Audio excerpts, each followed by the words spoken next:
யோவான் 2வதுல சொல்லப்பட்டு இருக்கிறது, உன் ஆத்துமா வாழ்கிறது போல நீ எல்லாவற்றிலும் வாழ்ந்து சுகமாய் இருக்கும்படிக்கு வேண்டுகிறேன்.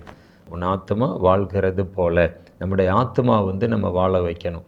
இப்போ நம்மளுடைய சரீரத்தை வாழ வைக்கிறதுக்காக ஒவ்வொரு நாளும் நம்முடைய சரீரத்துக்கு தேவையான உணவை கொடுக்குறோம். எப்போ நம்மளுடைய சரீரத்திற்கு தேவையான உணவை நம்ம கொடுக்க தவறுறோமோ அப்போ நம்முடைய சரீரம் பலவீனப்படுது.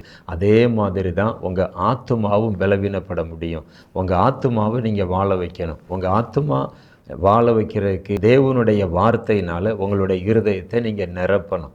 ஆண்டவரை துதிக்கிற துதியினால், ஜெபத்தினால், ஆராதனையினால் உங்களுடைய இருதயத்தை நீங்கள் நிரப்பணும். எவ்வளவு உங்களுடைய ஆத்துமாவை, உங்களுடைய மனதை தேவனுடைய வார்த்தையினால் நீங்கள் நிரப்புறீங்களோ அவ்வளவு நீங்கள் பலமுள்ள ஒரு மனிதனாக இருக்க முடியும். பிசாசு யார் அதிகமாக தாக்குவான் தெரியுமா?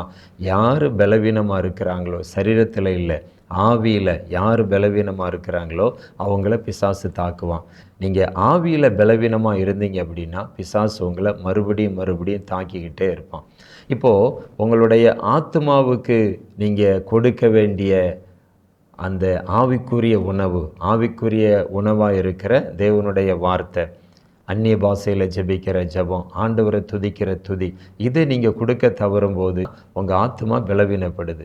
இப்போ உங்கள் ஆத்மா பலவீனமாக ஆகும்போது ஆண்டவர் உங்களுக்காக வைத்திருக்கிற அந்த தேவ திட்டங்கள் உங்கள் வாழ்க்கையில் நிறைவேறுகிறது தாமதமாகிக்கிட்டே இருக்கு. உங்களுடைய ஆத்மாவில் நீங்கள் பலவீனமாக இருந்தீங்க அப்படின்னு சொன்னால் தேவனுடைய வாக்குத்தத்தங்கள் உங்கள் வாழ்க்கையில் நிறைவேறுகிறத நீங்கள் பார்க்க முடியாது.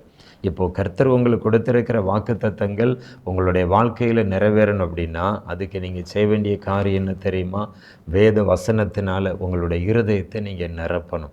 அப்போது வேத வசனத்தினால் உங்கள் இருதயத்தை நிரப்பணும் அப்படின்னா எப்படி நம்ம சரீரத்துக்கு 3 நேரம் சாப்பிட்டது போக எப்பெல்லாம் நேரம் கிடைக்குதோ எதையாவது நம்ம சாப்பிட்டு நம்ம சரீரத்தை பலமாக வச்சுக்கிட்டே இருக்கிறோம். அதே மாதிரி காலையில் ஒரு அதிகாரம் வாசித்தேன், ராத்திரி ஒரு அதிகாரம் வாசிக்கிறேன் அப்படின்னு சொன்னால் அது உங்களுடைய ஆத்துமாவை பலவீனமாக தான் வைக்கும்.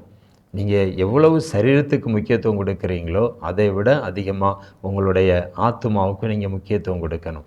உங்களுடைய இருதயத்தை நீங்கள் வசனத்தினால் நிரப்பணும். நீங்கள் அப்படி செஞ்சீங்க அப்படின்னா ஆண்டவர் உங்களுக்கு கொடுத்திருக்கிற ஒவ்வொரு வாக்குத்தத்தங்களும் உங்கள் வாழ்க்கையில் நிறைவேறுகிறத நீங்கள் பார்க்க முடியும்.